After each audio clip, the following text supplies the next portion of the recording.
Hello and welcome.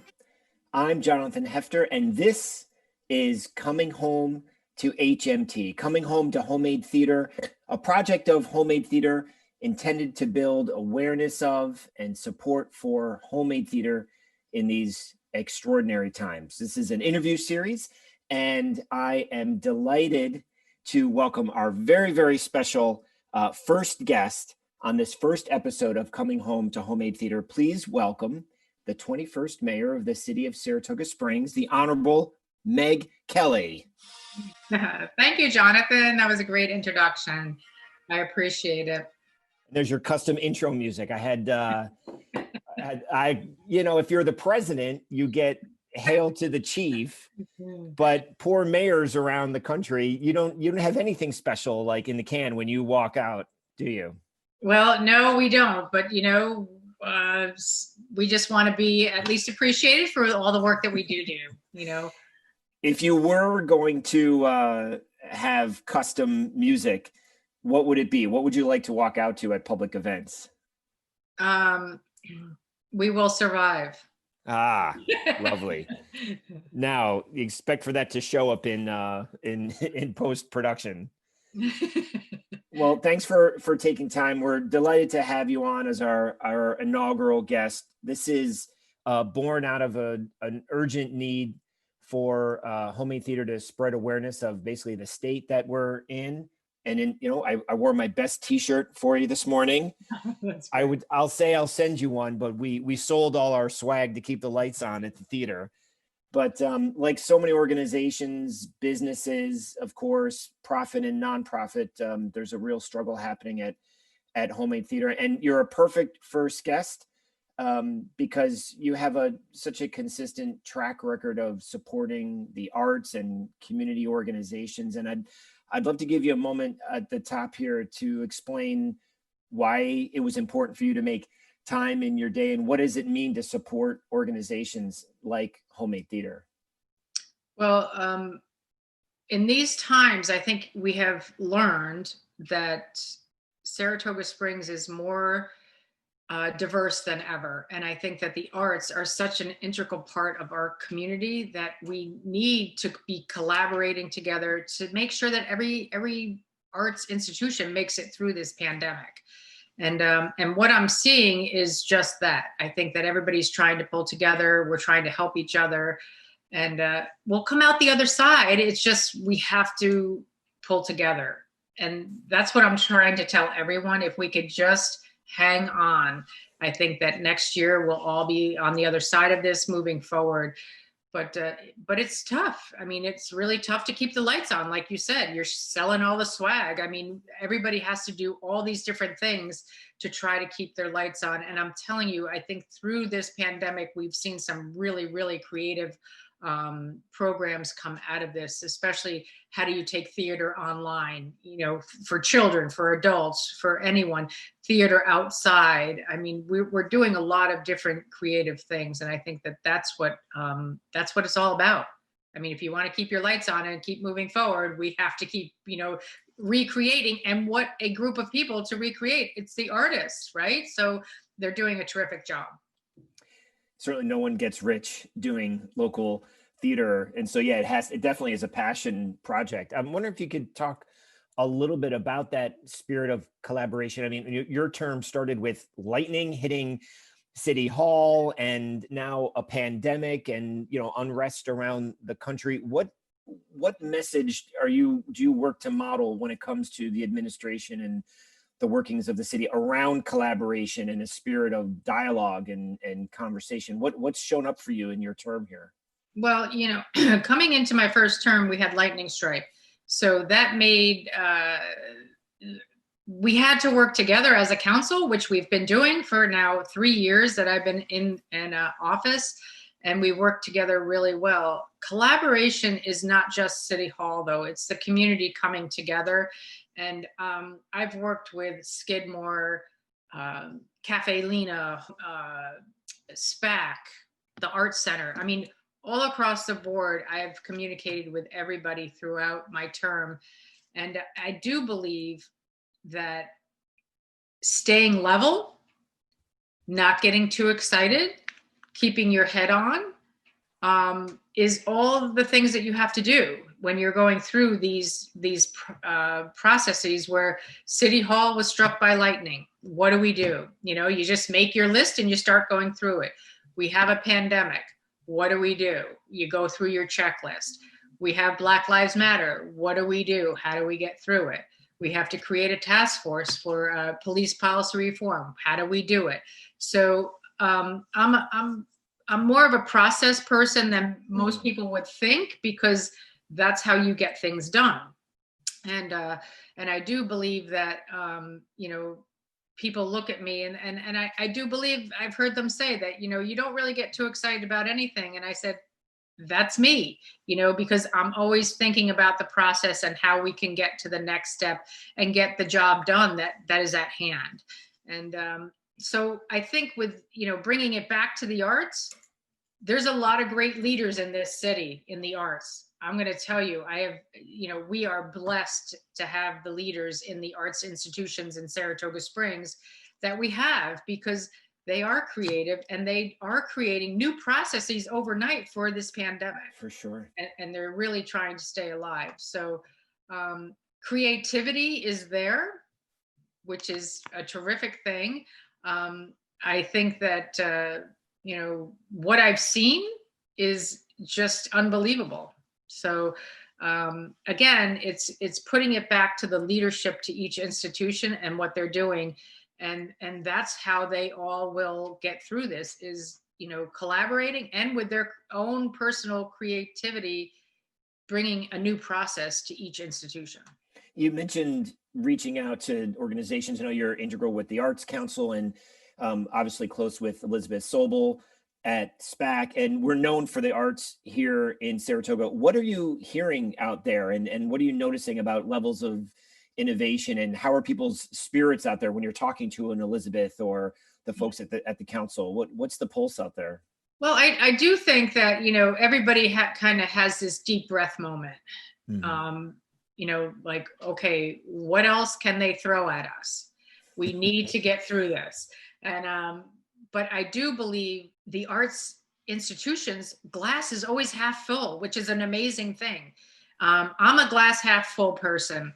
You know, I always am going to look at that, you know, the brighter side. Yes, we could be dark. Yes, we all are feeling, you know, really beat up right now from this pandemic. But, you know, let's keep looking forward. We're going to come out of it, and we're going to come out of it stronger. Specific to homemade theater, of course, it's 35 years that people have been pulling together and making it happen, and leaving their day jobs, then coming to the theater and working long hours, as you mentioned, in a collaborative effort to make this group effort happen, this magical thing that wouldn't be so if we weren't all efforting. I know a little bit about you, and we've connected through some other organizations. Talk a little bit about your experience with theater. When did it first become a part of the fabric of your family, and why was it important to you? Well, you know, I grew up, as a young girl, I saw a couple of Broadway plays. I was lucky enough to do that. And then, you know, in Saratoga Springs, you know, homemade theater 35 years ago was the theater. I have a daughter that actually, my daughter is adopted, and I knew that her birth mother was a singer and a dancer. So I actually didn't have those skills in my range. I was an athlete. I was a golf professional by trade. So I decided I was going to seek out those places that offered dancing and singing. And it was the state park that led me to it, the dance museum and the homemade theater. So those were my first real solid, like, let's really get involved. My daughter did several plays over at the homemade theater. She did the youth conservatory. Yep. And she had a terrific time, really set a solid base for her love for theater forever. And it came right from that building and the people that were so great at volunteering and directing those programs over there. So I have a real deep passion for the building and the homemade theater operation. It really formed a beautiful thing for my daughter. And just to let our public know that if you're not familiar with the building that the mayor's alluding to, it's the Spa Little Theater as part of the park complex, just adjacent to SPAC. Your first quiz question, Mayor Kelly. Do you know what the original name of the Spa Little Theater is? Do you remember? No. It was the John Houseman John Theater. Houseman. Remember the actor Oh, I John had it. Houseman? Yes. It's Yeah. a gorgeous, Yeah. almost 500 seats. I think it's 498. Our technical director will text me as soon as he watches this to correct me if I'm wrong, but almost 500 seats, a jewel right in the middle of the park that Homemade Theater has been in since the 1987 season. After having got its start, do you remember where Homemade Theater got its start? Not to put you on the spot here. I should have fed you this answer before we started. Do you remember where we started out in 1985? At Cafe Lena. Oh, really? You were Cafe Lena. Yep. I did not know that. Yeah, so we went from 30 seats, then for a couple of productions at Ballet Regent before moving into the Spa Little Theater for annual rental agreements with the Parks Department. And that's a building, just to let everyone know, and I'm sure the mayor knows well, that these are historic buildings that bringing that ventilation system up to code would be no small amount of expense and work, and is a little bit impractical in these times. And we're only one of many tenants that use that building. So we have had no indoor performances of any kind. You mentioned collaboration, and we have an effort to reach out to restaurants in the community and see if there's something that we can stage on a smaller scale in a corner of a restaurant while they're still open, to help bring traffic in and help create more of an event atmosphere. What else have you noticed for efforts in the community where businesses that maybe normally wouldn't be talking to each other, or sectors that wouldn't be collaborating? What have you noticed about the coming together happening out there in the city? Well, I do think that the coming together is very difficult, actually, in spaces. So if you're looking to go into a restaurant, they have to take those numbers into consideration because everybody's limited, right? Yep. So I think that what I have seen is, instead of having 2 or 3 people there, you have one guitar player and Yep. just singing. So I think it's kind of limited on the indoor level. But I have seen, on my end, the music industry has really pulled together to do online everything. So they have, they have a lot more open mics. They have a lot more, listening to. Cafe Lena has done a terrific job putting on a lot of different shows, and to their online people. As far as collaboration, I think that, I always go back to Elizabeth Sobel and SPAC. I think that she is one of the greatest collaborators in our city. She has worked with Cafe Lena. She has worked with restaurants. She is doing everything she can to keep the name SPAC, Saratoga Performing Arts Center, in everybody's head. And that's what, we're trying to do with Homemade Theater right now. We're trying to get people to remember Homemade Theater. We're here, we're alive, we're doing well, we're getting through this. But I do think that everybody has their little niche, and I saw something on Skidmore the other day. Yep. They're back in action and doing some things. So everybody's really trying to work together. I do, in the city, we have what we call the Arts Commission.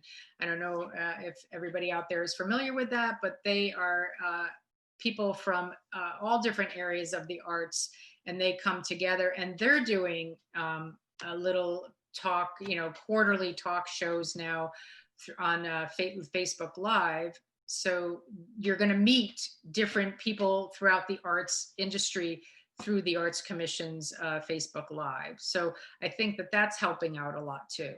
I think that's so important, to bring people who all want the same thing together, so no one's reinventing the wheel, and like we're all in the trenches together. I'm imagining you and your team in the trenches in the gymnasium that's been your fancy deluxe office to your first part of your terms here. I hope that spirit remains. I hope that there's an opportunity for us, if there ever is a normal and what we return to. Like, what ways do you think that the community can keep this spirit going? What efforts, what initiatives would keep people collaborating and supporting each other long after the crisis is over?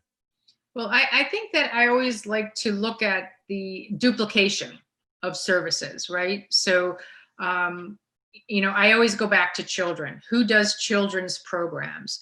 Let's get all those people in the room and we could divvy it up so we don't dilute everybody's program. And so, I always wanted to do that when I ran the Saratoga Children's Theater, is collaborate. But we were basically the only children's theater besides Homemade Theater, the conservatory, which only did, I think, one or maybe two shows a year. And I wanted to make it more inclusive so children can go throughout the year. So if it was me, I would say, let's everybody that works with children get in the same room and see if we could hammer this out where we could all have a niche instead of duplicating, because that lets everybody succeed. And well said. And I think that that's what we're looking for. We want everybody to have that success. And, I did this with the recreation department. I'm the mayor. I run the recreation department in the city of Saratoga Springs. When I came in, we had a meeting because we had every institution that did anything athletically running children's programs, and they were diluted. So then we said, okay, we're going to have the Saratoga YMCA run the tennis programs. Saratoga City is going to run the basketball program. So we split it up. So we took that dilution away and we created solid programs for each institution. So same thing can happen in the arts. For right? sure. Yeah. So Why should we fight over the same target audience? For sure. And we know well the folks at Saratoga Children's Theater, and they miss you, I'm sure, but they're doing just fine as far as creativity and collaboration. Absolutely. So wonderful team over there. A few people knew that I was talking to, and so I'm getting a couple texts. I'm going to share it. There's a question coming in, if you're open to that. Sure. When are my leaves going to get picked up? Love, Mom. We don't have to, we'll skip that one. Okay, so in this form of government, I don't run Department of Public Works. If you give me your address, I could probably tell you an estimated time. That was a joke. I don't answer texts from my mom. We all know that. When we had a chance to talk earlier before we started recording, and you mentioned, and your daughter was reflecting back to you through her work in the conservatory and what you were noticing as one of the many unsung parents sitting in their cars idling in the parking lot for pickup. I'm sure that the passion and the commitment that you saw from the folks that made her conservatory productions happen.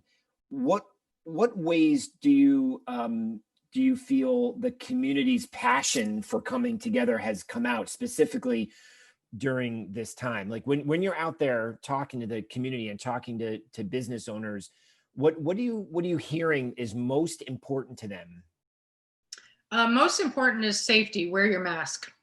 That's all I hear. If you could wear your mask, we won't have the problems that we're having.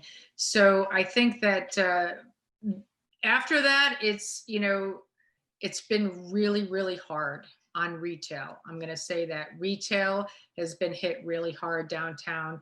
We're just trying to get through this. So being creative, again, getting your wares online, being more diverse in how you're getting your word out is the biggest thing that I'm hearing from everybody. But honestly, I'm going to tell you that, people are staying positive. We have a beautiful city.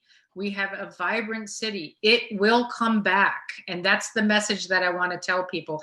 And we will come back stronger than ever. Because we're staying together as a community.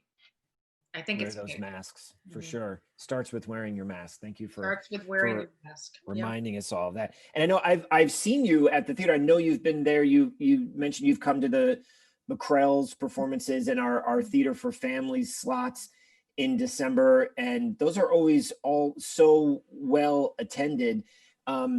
What other opportunities do you feel like the community could use right now? Homemade Theater did an outdoor production while the weather was still nice, adjacent to the spa, Little Theater. If you were going to mastermind, if you were going to create and offer one salve, one opportunity that could help people get through the next week's month, what might that be? What do you feel like is the need out there?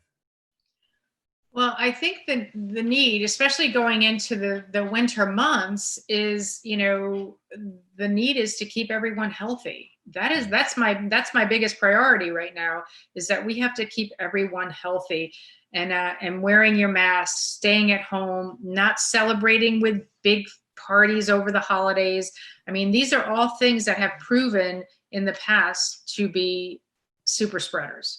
So we need to, that's my message, that we have to stay safe. As far as theater, I would love to see you do theater and just put it online. Let us watch it online. I think that that's what we have to do. Our computers are our best friends right now, and we have to be using them to promote our programs. And the advantage of, although I wish we were together in your office and able to do an in-person interview, the advantage is I'm saving on the deli platter that would have been in your dressing room. So that's right. So we'll have to get some Homemade Theater branded masks out there. It's a good reminder. It's been lovely to chat with you. I really do appreciate the time that you've offered, and you've been such a consistent supporter of the arts. I do have we have a questionnaire. Part of this is modeled after like the Inside the Actor Studio series with recently departed James Lipton, the Bravo show. And he would always end his episodes with a questionnaire, which was sometimes a little risque, and I'm not going to go that route, but I do have a few theater related questions that I'm setting it up in a new tradition. I'm going to be asking each of my guests. If you're willing, you ready to have a little fun, and then we'll close? Sure. Thank you. What theatrical show title best describes your life and why? I don't know. It just came in my head, Little Shop of Horrors. Oh my goodness. And why? Because this is the world I'm in right now. I never know what's going to hit me. Well, you're calm and cool under pressure, even if below the water, the feet are paddling. Thank you. Right. Second, if you could star, I know you were a golf professional and you left the performing to your daughter, but if you could star in one Broadway musical, what would it be and why? I would say, one of my favorite roles would have been Dorothy from The Wizard of Oz. I just, it's one of those classics, as a young girl, I just, you had that vision that I could do that, but I really can't. So don't even think about it. It's never too late for singing lessons. All right. Third, thank you. During intermission of a show, you always make sure to A, visit the bathroom, B, get an alcoholic drink at the bar, C, read the cast bios, or D, grab a famous blondie from the Homemade Theater concession stand made by my lovely wife, Catherine. No, I'm a blondie. They are world class. They are. We should do buy two blondies, get a mask. That's what we should do. There you go. And our final question, after all this is over, and thank you for the reminder that one day it will all be over. It will. The first show you'd like to see on the Homemade Theater stage would be? The first show, I don't know. I have to think about that. I don't really. It's okay to think about it. Yeah. And for others that are watching too, if an answer's come to mind, you can go to homemadetheater.org, drop us a line, send us your suggestions, and your suggestion just may end up on the stage when all this is over. I would like to see a concert of some sort, so everybody from all walks of life can come through. Maybe a collaboration of different pieces, just little clips from different shows. Maybe, the McCrells do a song, just everything that you've ever done over the last 35 years, do a little clip, to make it say, we're back. And everybody that's ever come to a show, come see a little piece of that tonight. You should be on the artistic committee because you have all this free time. I just think that would be fun, right? come and see a little bit of what you remember over those 35 years and your favorite things. I'm noting it down, and we'll take all the credit. Thank you so much. It's such a pleasure to have you to kick off our interview series. It's so vital to get the word out, and this has been instrumental in that. As many organizations, Homemade Theater is struggling very soon to keep the lights on. We do have a full-time staff of 3 people. There's been almost no revenue for months now. And so your participation in helping to get the word out, and for those that are feel inspired, again, please go to homemadetheater.org. There are a lot of ways to support us. And in a 500-seat theater, if everybody that ever came to one of our shows in 35 years gave a nominal amount of support, we could keep the lights on at least until we all don't have to wear masks anymore and we can be in person. So Mayor Kelly, thank you so much for taking a few moments. We appreciate your time. Be well, and happy holidays. Yes, you too. Thank you. Thank Happy you. holidays. Bye-bye.